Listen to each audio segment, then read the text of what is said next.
welcome to the Animal Training Academy Making Ripples podcast show, the show where we share the stories of the ripple-making extraordinaires with behavior nerd superpowers who make up the Animal Training Academy membership. I'm your host and one of the happiness engineers at Animal Training Academy, Shelley Wood from Drop Your Jaws Dog Training in Cape Girardeau, Missouri in the United States. We're absolutely thrilled and grateful to have you here with us today. Make sure you go ahead and hit that subscribe button so that you don't miss a single episode. This show is brought to you on behalf of the Animal Training Academy membership. So if you like the conversations in these episodes, then we want to invite you to continue them with like-minded people in the ATA membership, which you can find out more about at www.atamember.com. Within the membership, you can get access to twice monthly live web classes, the back catalog of previous web class replays, plus a huge library of videos and projects to help you problem solve your training challenges. And we're a sociable bunch with an exclusive private Facebook group and forums area. It's like a Netflix social media platform for animal behavior geeks.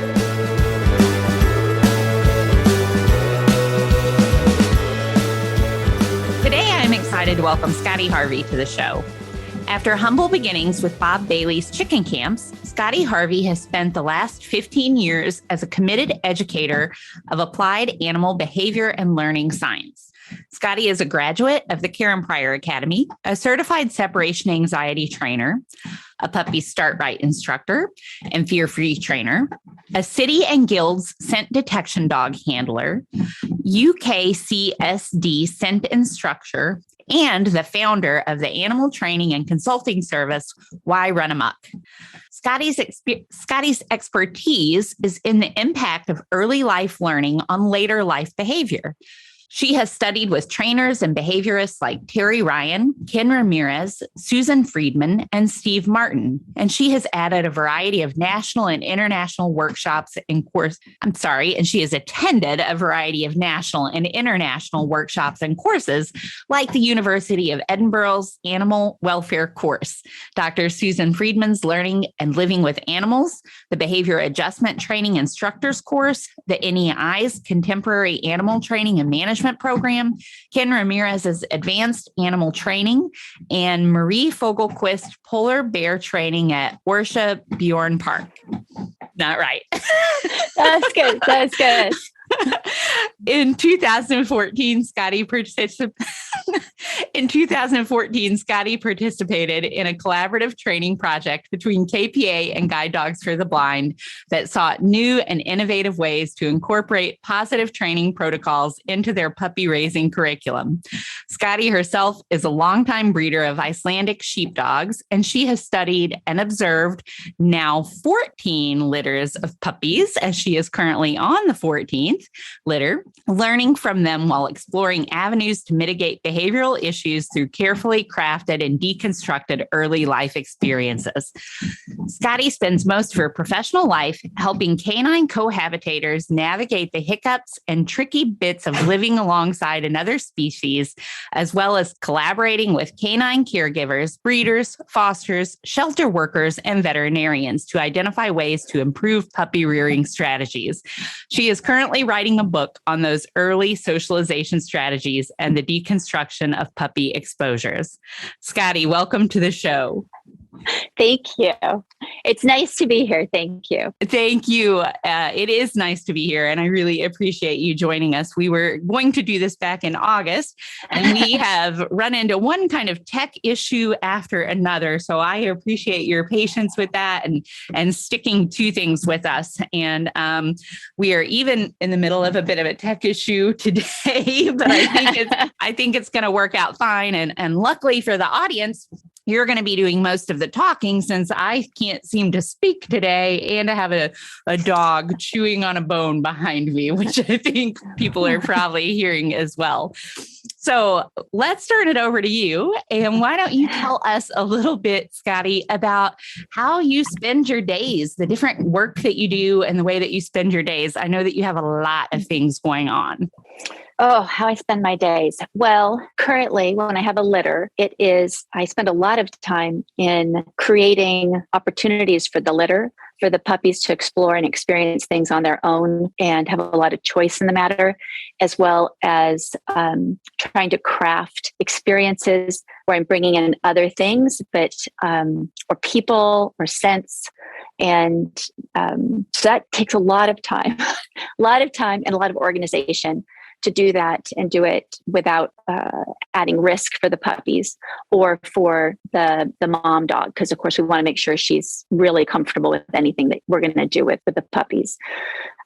Outside of litters, so when I have a litter, it's pretty much 24/7, round the clock for a couple of months. But during that time, I'm also counseling the new homes that their puppies are going to be going into. So we're meeting weekly and going through video and preparing for what it's going to be like when a puppy joins them. And then after they go to their homes, then there's quite a bit of mentoring that happens for the next couple of months. Outside of litters, I try to carve out a lot of time when I have a litter so that I can focus primarily on them and their development. But outside of that, I'm a CSAT, so I work with separation anxiety. I tend to attract behavior consultations that focus around young dogs. So usually under a year.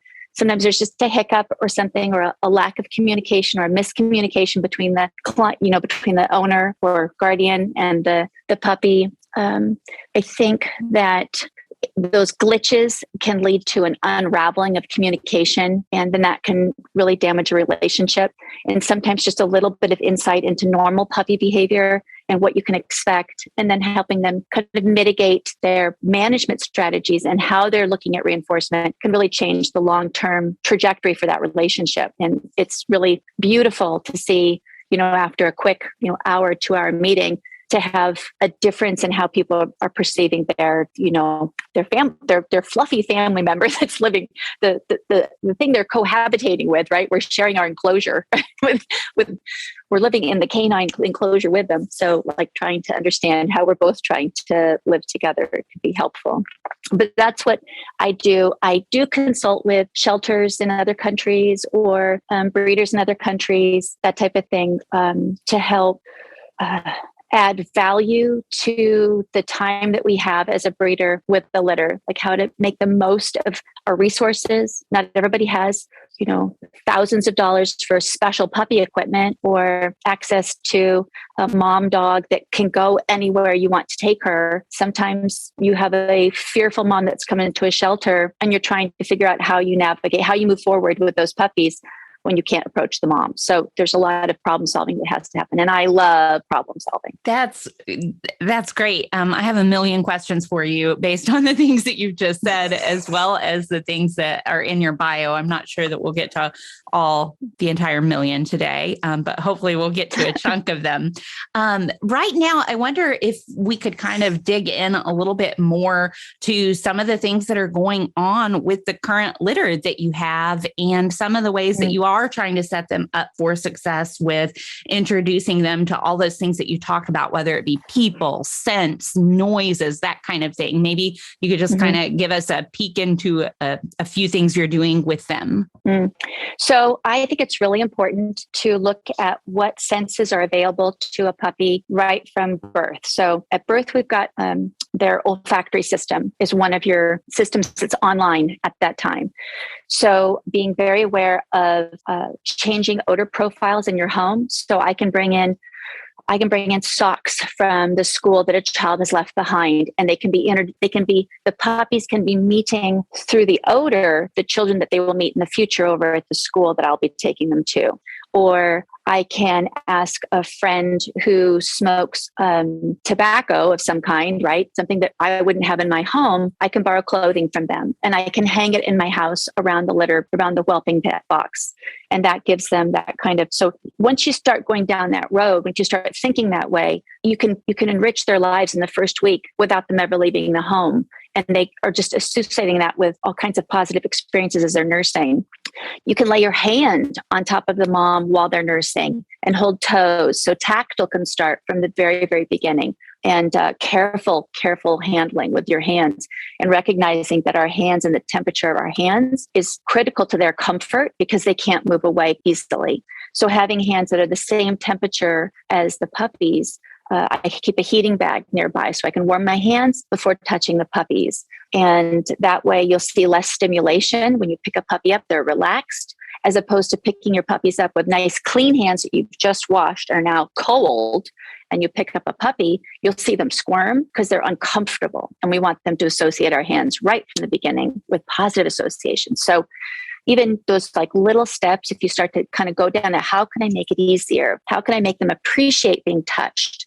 As opposed to moving away from touch, not just training them to come into our hands, but what is it about our hands that they're finding either to attract or detract, right? Like, why would they want to shift into my hand as a puppy, which they do if you provide the warmth or comfort. The puppies, even from very beginning, will move into your hand to find comfort if that's what they're looking for. So right now, we now have eyes open. So once their eyes open, then we need lots of change. So we had odor. We might be changing maybe where the pen is, traveling in the car for different odors. You can, come up with different ways to get lots of natural odors that aren't going to overwhelm their little tiny noses. That are learning very, very quickly. And then once their eyes are open, it's visual stimuli and changing visual stimuli. I currently have a National Geographic open in front of the pen with a large cougar. And it's just these big eyes in the cougar's face. And I can just be moving, lots of different toys and shapes and even movement. Things are moving so that as their eyes are forming and developing, they're seeing shadows, that shadows can be part of their world. Moving shadows is not something to fear. And now their ears, they're 3.5 weeks old now, and their ears are open. And I've traveled 1,200 miles with my puppies and put them in the truck and went to my parents' house because it's warm and sunny in Southern California. So I can listen to landscaping crews. If I hear the neighbor was chipping this morning, so I opened the windows so that the puppies could hear the chipper. And then we'll go to, say, my sister's house, and she has alpacas. So they'll smell the alpacas, and then I have her husband is a carpenter, so he's going to use his drill and stuff like that. So I can set them up safely, even though they're tiny, by carrying my own flooring, so that their access is a lower risk, because the concern is always disease when taking puppies places. So I can lower that risk if I put the time in and think about how to create a space that's safe while they're hearing new things. And when they're young enough, it's not overwhelming because they haven't even hit their first fear period. So when you were talking about the tactile from the very beginning, and I really like this notion of not just like getting the puppies used to or conditioning them to think a hand feels good because here's a hand and now here's something positive after, but thinking about what is it about our hands and this kind of tactile interaction that they might like already, and I guess kind of how to build on that, if I'm saying that right, or move from there with it. Does that same principle, are you able to apply that same sort of principle in thinking about scent or visual things or auditory things as well? Does that make sense? Thinking about, are there things that the puppy is already curious about or maybe has an affinity to, and building on it in that way? That's a really good question. I use food that way, especially as they come into a new environment, and laying odor, like yogurt or something like that, that's creamy and licky on things so they can navigate around. And I always want to make sure when I do that and they come into an environment that I not only put it on the things that I think might be uncomfortable, but that I put it everywhere so that they can move towards the things that are maybe a little bit funny looking to them if they want, or they can take their time and go a different direction and then navigate back once they feel safe. But I think it's because their eyes aren't as developed as their noses that we have to be careful about pairing those visuals because we can't tell whether I can look at their response and I can make assumptions based on their response, and look at their modal patterns, which gives me a lot of information, how they're responding, even where they're putting their feet, what direction they're moving. But they don't have the mobility when they're young puppies to move away from stimuli very well. And we don't want to teach them to, as I say, when the adult dogs park and bark, but to feel like they can't do anything but drive into something. So the giving them permission with the odor everywhere in safe directions that they can move away and process and then come back to it helps build that safety net in the modal patterns right from the beginning. We want to always be doing it right from the beginning. When I set up a pen, even at this age, I'm thinking, how can they navigate and set up rounded areas? And if they're square things, the square things are in the middle so they can get around and through and be turning as opposed to going into dead ends and then having dog piles or puppy piles on top of them. I want the puppies to be able to get away from the other puppies. So the visual stimuli, I have not figured out how to, that's not something I've considered before. I think that's interesting and I'll be thinking about that now. I've just thought about hands and tactile. So I find that even from the beginning, that spot right above their hip, that if you stroke that gently, that they'll give you a natural belly up and really enjoy. If you're slow and soft with your couple of your fingers right above that, like where the hip joins. Oh my gosh. So where it's that soft, squishy belly part, right? But just above there. And you notice in the older dogs or in adult dogs, when you do it, that the leg stretches nice and long when you put your fingers there. So if you do that even in a tiny, tiny puppy, they do kind of the same thing, but instead of stretching the leg as much, they kind of soften and roll to give you access to their belly. And I love that they're building that kind of delicious behavior that we're looking for as a natural response very, very early, and that they're responding to tactile by they're learning that this touch then gets this opportunity to have my belly stroked. So that's one of my go-tos for a tactile reinforcer long before they can actually eat food. That's awesome. I love hearing that and thinking about that, and your approach there with the tactile is really cool. So thank you for sharing that. You mentioned briefly the children in the school. I wonder if you could share with us just a little bit about the school and some of your work there with the school, and then what that has to do with the puppies and how you begin to integrate the puppies into the school. I'm very lucky. I have a school on my property, a K-8 elementary school. It's small. The students are raised with the puppies, basically, because I bring litters. And so I can build on that year after year. And I can use different classrooms as the first contact for a litter based on how I think the mom of the litter is going to respond to that age group, and then slowly integrate the others. By taking the mother dog to the school off hours and introducing her to the odor of the classrooms and getting her comfortable, then I can set her up for success when she first has interactions with the children.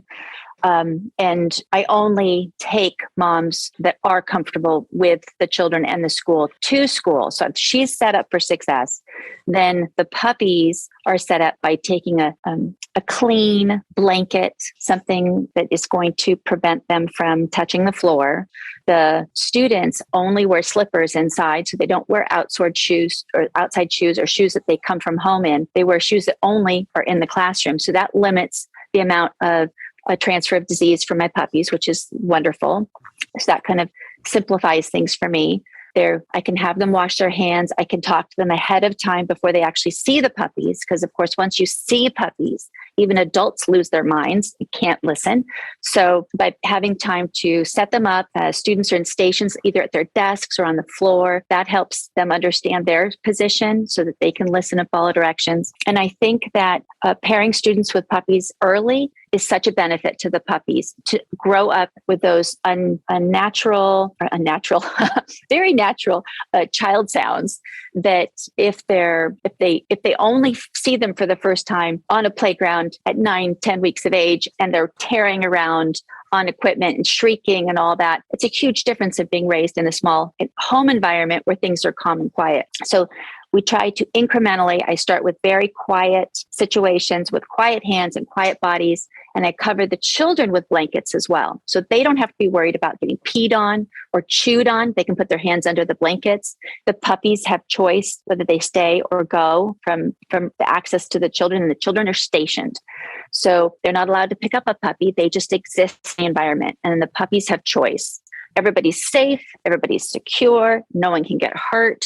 And then as the puppies mature, then let's say around 6 weeks of age, when the puppies are super busy, then I use fences. And the children can be on one side of the fence and they can behave however they want. And the puppies are on the other side and they can watch them. But there's no risk of bumping or stepping or anything like that. And then when the puppies are quiet and sleeping, then the children have access to the puppies to come in and sit down and be with the puppy when they're tired, not when they're stimulated. So when the children are tired and the puppies are tired, that's when they have access to each other so that everybody can be successful.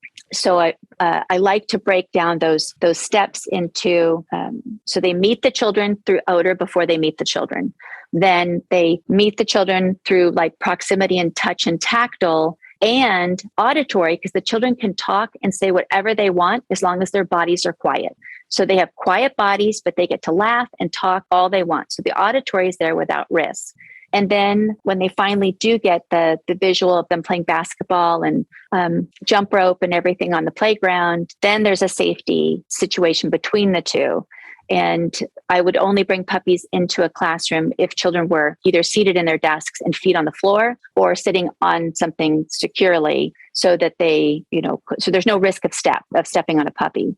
The other thing I'll do is bring puppies in, and while the children are seated, I'll put a puppy on a table and do a station and feed at the front of the puppy. And then the children can line up, and I can do like a chin target and ask the students one by one, put your hand on the tail, put your hand on the toes. Hold an ear. Sometimes I use Simon Says with little ones. Simon Says, touch an ear. Simon Says, and then they're out once they get tricked, and then they have to go to the back of the line, and the next student comes up. And so the puppies aren't restrained. They're standing and they get food delivered at the front. And that works really well for building that. A stranger walks up, a child walks up, and they reach down to touch me. And my job is just to hang out right here, and I'm going to get fed. And because they're on top of a table, no one's getting stepped on. No one's jumping or practicing behaviors I don't want to see. So I really like to use schools. I like having that controlled situation, because the students are used to listening and following directions in that setting. So they generalize really quickly to then, here's a new teacher in, this teacher is going to ask for the same things, sitting, listening, following directions, and then I can direct them. So it's more successful for everybody in that scenario. From the minute you've started talking today, straight through till now, one thing that I am just being impressed with over and over again is the level of thought and planning that you're putting into setting the puppies up for success, setting their moms up for success, and also setting the humans up for success. And I'm not sure, I know you were a part of Clicker Expo live last year in a session with, I believe, with Lindsay Wood Brown. And I'm not sure if this is where I saw this or if I saw it somewhere else, but I think I saw or heard you talking somewhere about a child who was actually scared of dogs, and some of the ways that you set that child up for success with dogs. I'm wondering if you could share that story or a little bit of that story with us now. Oh, I love that story. So yes, that was a long time ago. So when I was working with one of the guide dogs for the KPA program, the Guide Dogs KPA collaboration, I was thinking about some of these things, that this dog is going to have a life where people might stroke it and the owner doesn't know, the handler doesn't know what's happening to the dog if they're blind. So I needed the dog to be able to walk through children, right? And so we broke that down into nobody could touch the dog for a long time. And then finally they did the touching when I'd ask them to, and we'd set up different scenarios. But I didn't know at the time that one of the students was super fearful, and she was in kindergarten. And I had walked through the school at one point months previously with this dog. Everyone was in classes. I was just walking through the hall, and this poor little girl saw him and she wet her pants because she was so scared.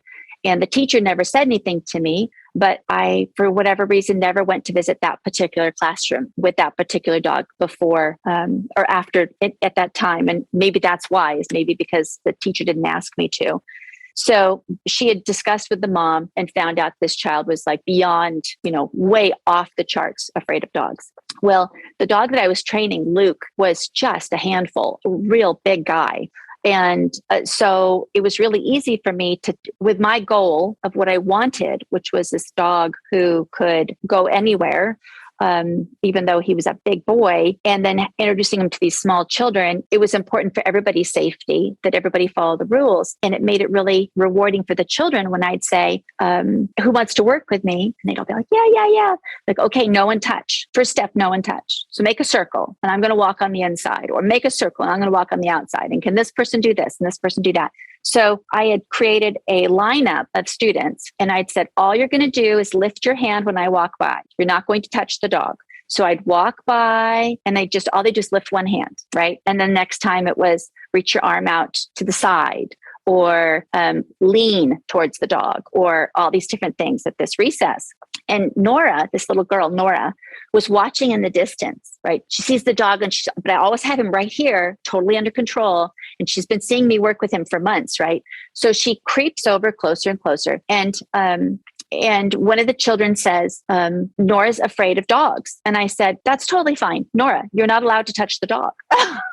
You stay over there. You're not allowed to touch the dog. And Nora kept kind of creeping. I'd be like, Nora, would you like to stand over here? You're not allowed to touch the dog. And she said, yes, I'd like to stand there.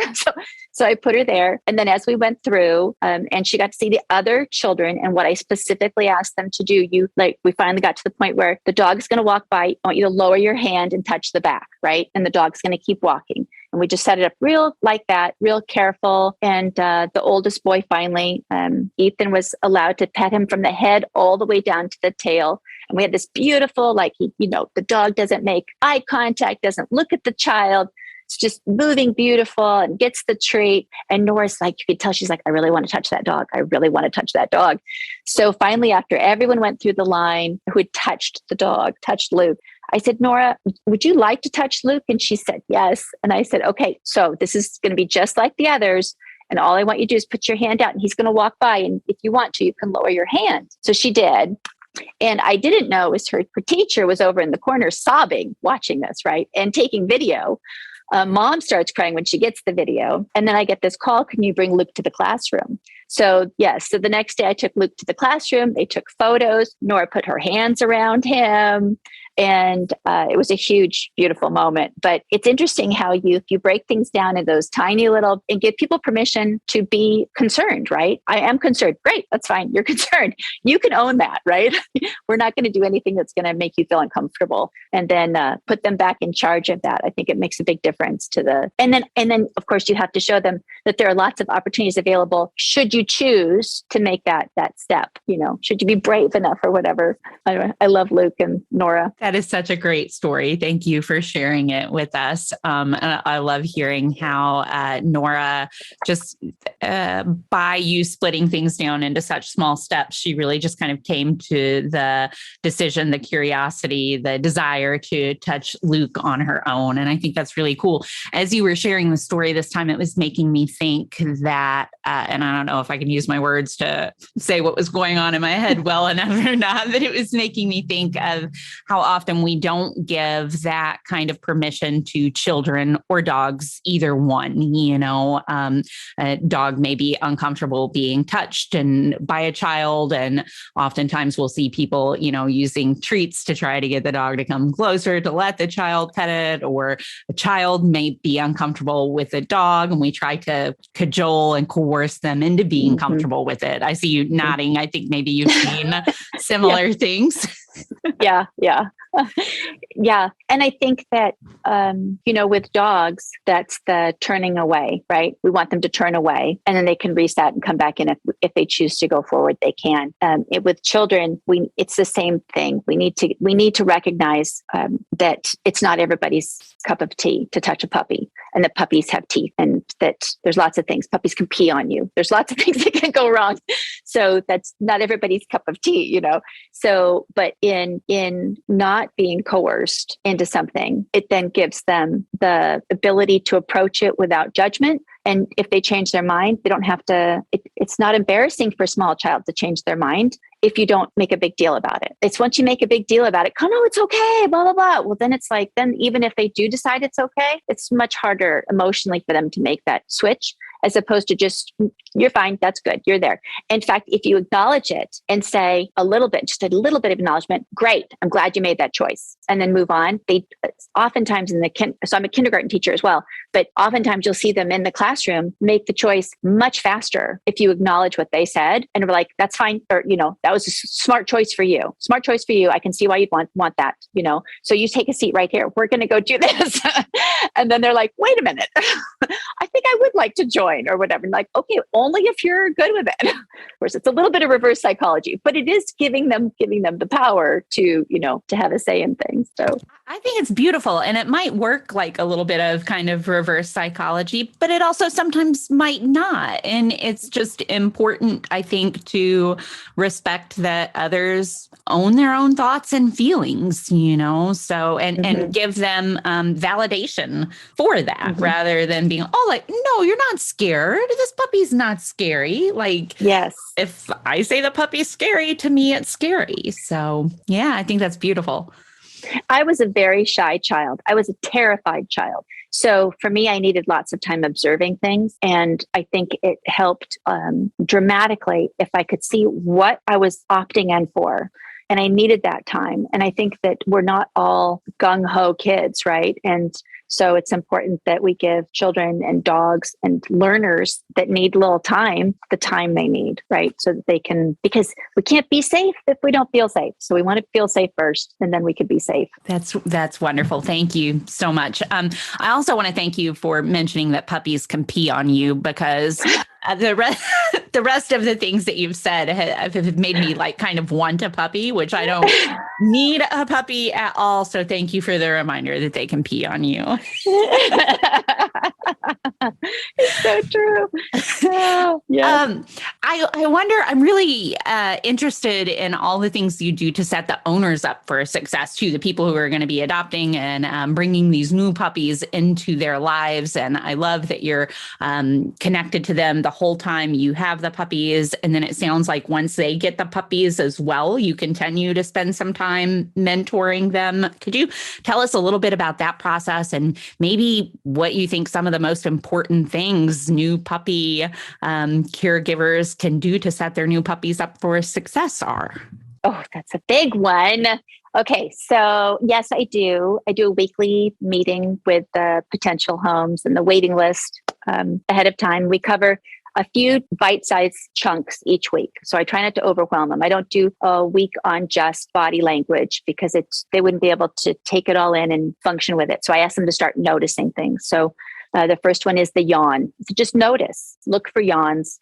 And I show them with the puppies because puppies yawn right from the beginning. And I'll pick a puppy up and they go, "Rah!" It's like, okay, so, that's what a wide mouth yawn looks like.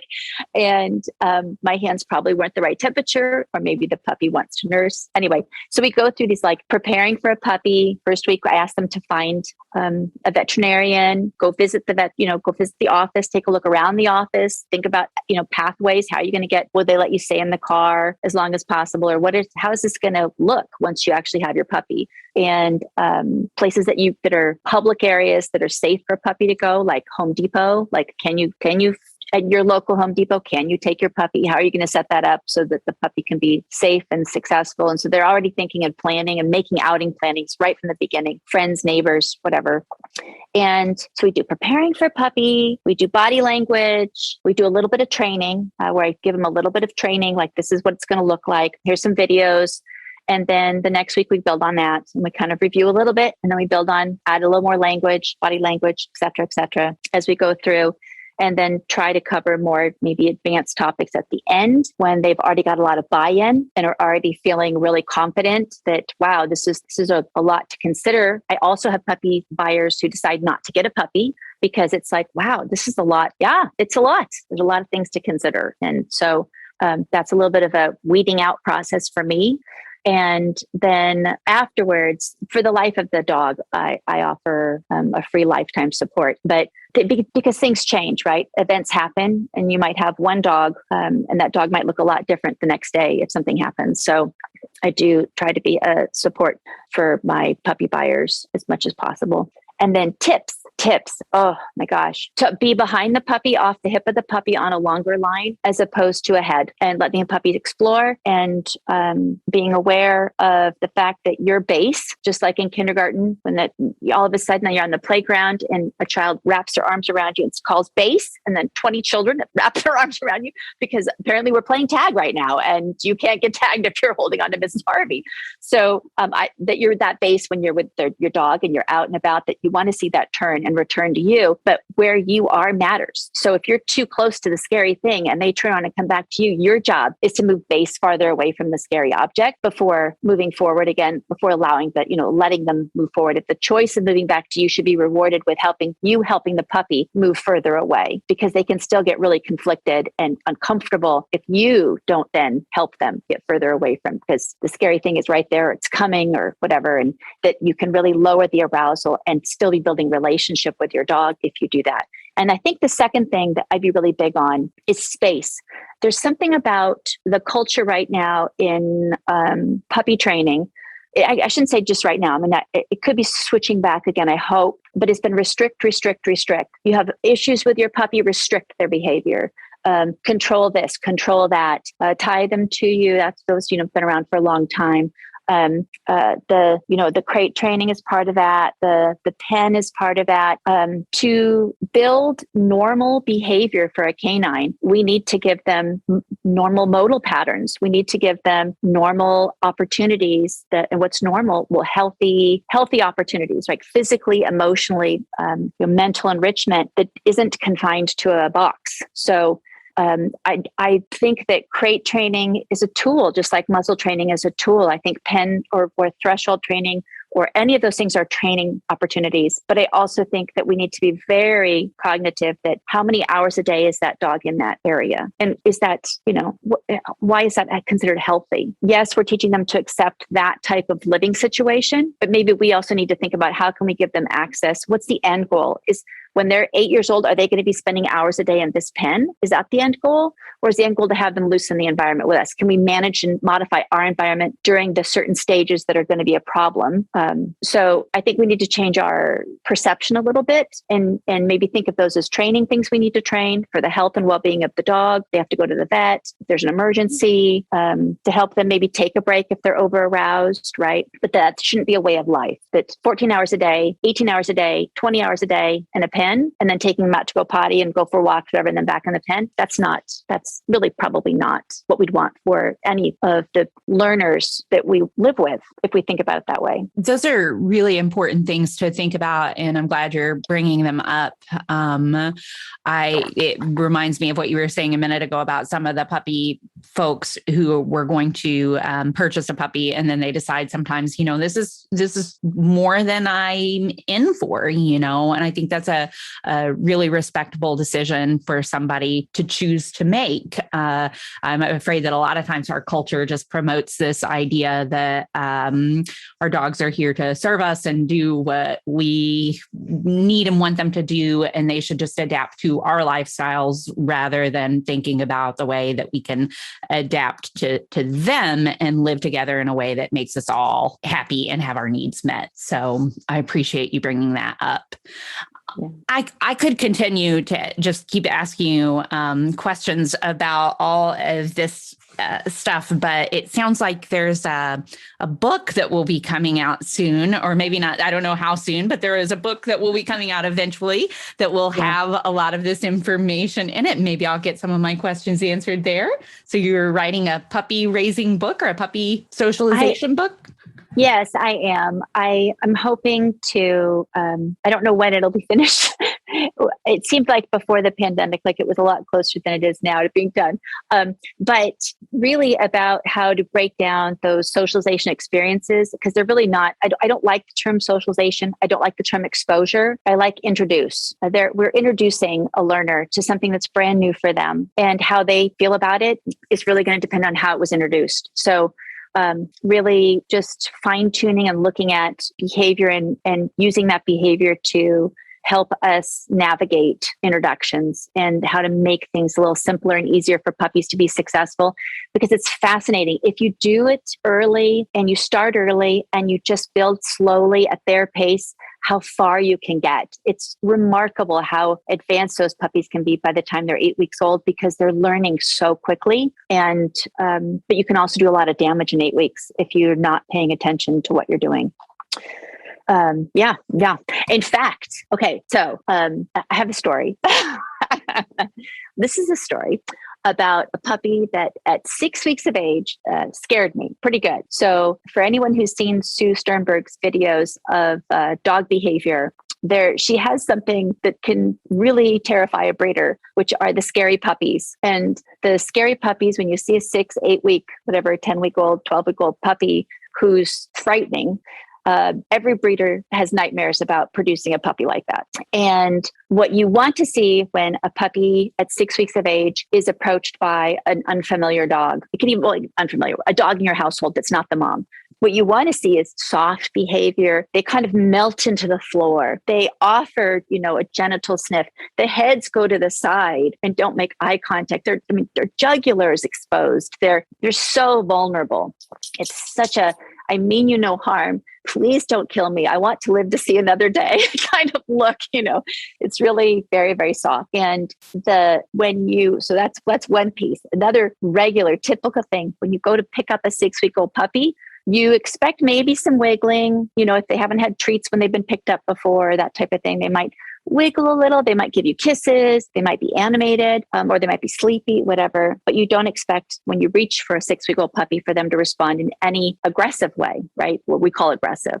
So I don't like that label either. But that's just to be, to make it clear that's how you feel when you see it, right? So this little 6-week-old puppy, one of 7 in his litter, was my daughter, who's a KPA grad, a veterinarian, owns Icelandic sheepdogs, very experienced. She was helping me, and she goes to reach for a 6-week-old puppy who's under a chair. And he turns and he shows teeth and he growls. And she was like, "What is happening?" And she paused and she looked at me and she's like, "Mom." And then she came back and she went to reach for him again, and he growled and looked really tough. And I was like, oh, this is not what I want to see in any of my puppies. So I just removed the chair, and then scooped him up and gave him treats and started working on that. But it was not a good sign as a natural base behavior for this dog to be exhibiting. He was the same puppy he was the only puppy I'd ever had who, when introduced to this, I think my male was probably 8 at the time, intact. And my male goes walking over, looks at this puppy, and this puppy's like, "What do you want, dude?" And I was like, "Oh no, that's not the right response. No dudes, no dude, no back talk to the grandpa." Right.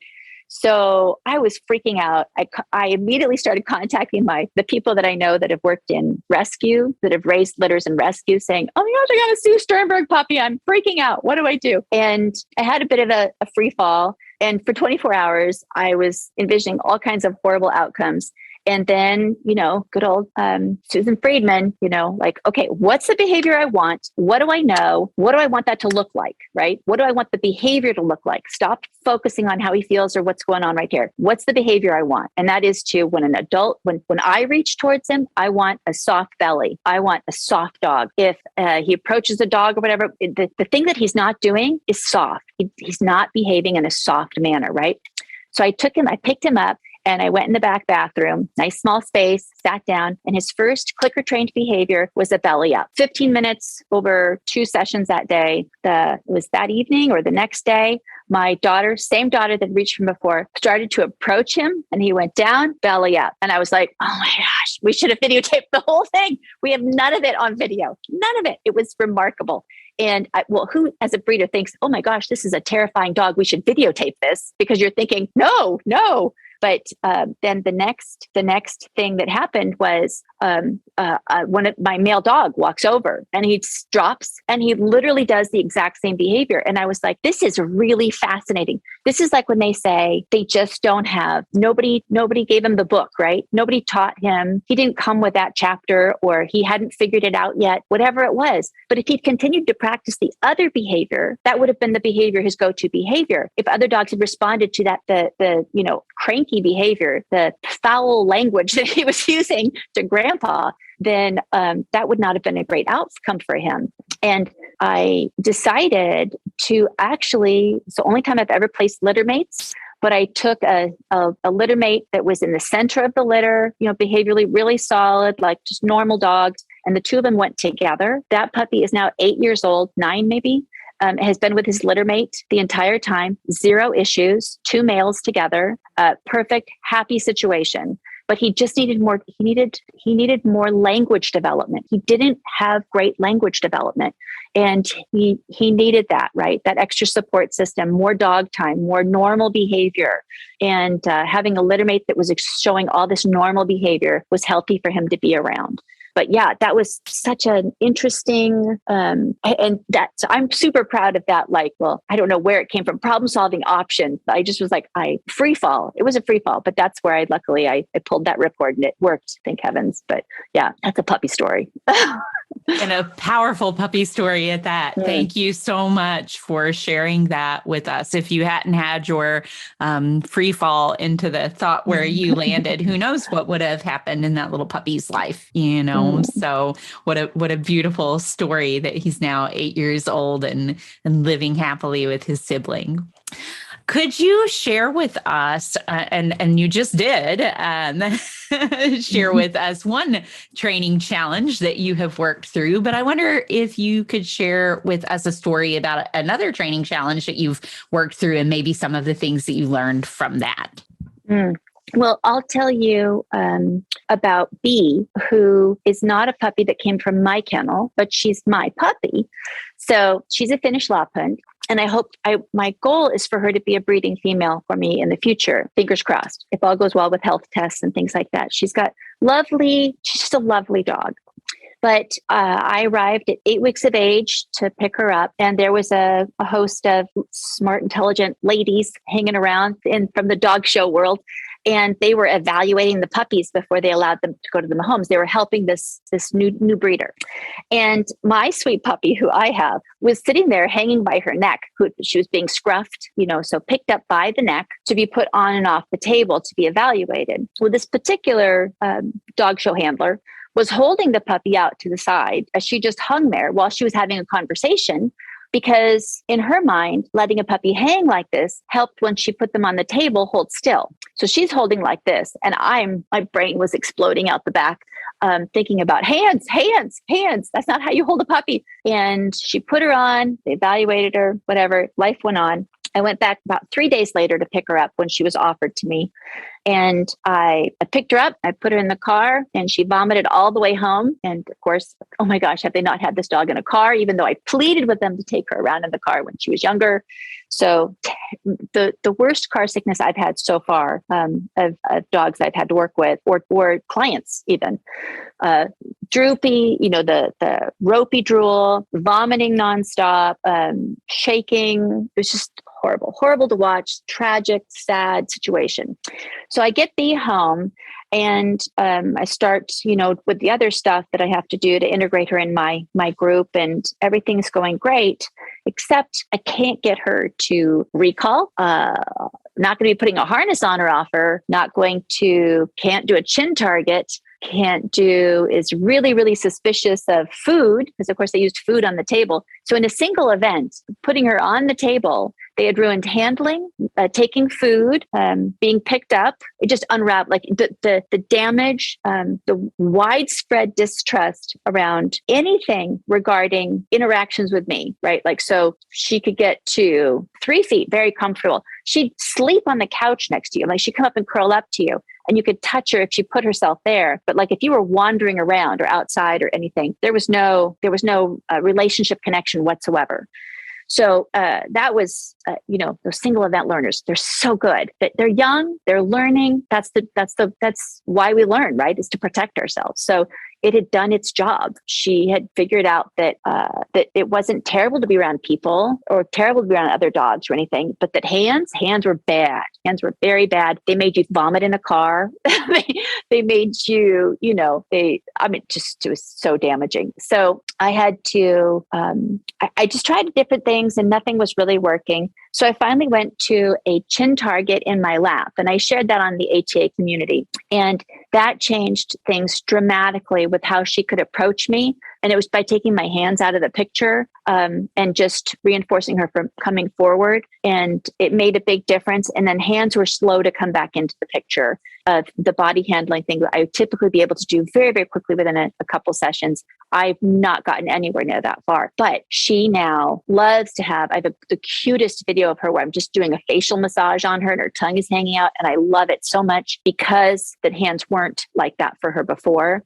So we're still, our training relationship is still evolving, and she gets suspicious really quick with good reason. But I have found it really reinforcing to be able to problem solve. I mean, clicker training has really made so many opportunities for me in be able to work with my dog, because it doesn't have to be, because I can work without a leash. I can work without a collar. I can work without all the things that cause a problem for her. I can take a break and walk away and come back, and it can be fresh in a new place, and she can have an opportunity to work at her speed. So, but these coming along, and we're back in the car-ish. I have to be careful with the car. I can't overwhelm her with the car. She's not with me on this trip. We did that one time last year, and it was a long, long trip for B to get to LA and back. It might never happen, but yeah. I've really enjoyed seeing the videos that you have shared in the ATA community of your work with B. And I know you've come a long way with her. How old is she now? How old is B? She's 1.5 years. Oh, the same age as my Castor, the same age as my puppy. Yeah. Yeah. They're so sweet. They are. Yes. Well, thank you for sharing that with us. And we are getting close to time, I think, but I think we have time to squeeze in a quick training situation that you are proud of or that you found reinforcing. If you want to share another one of those with us.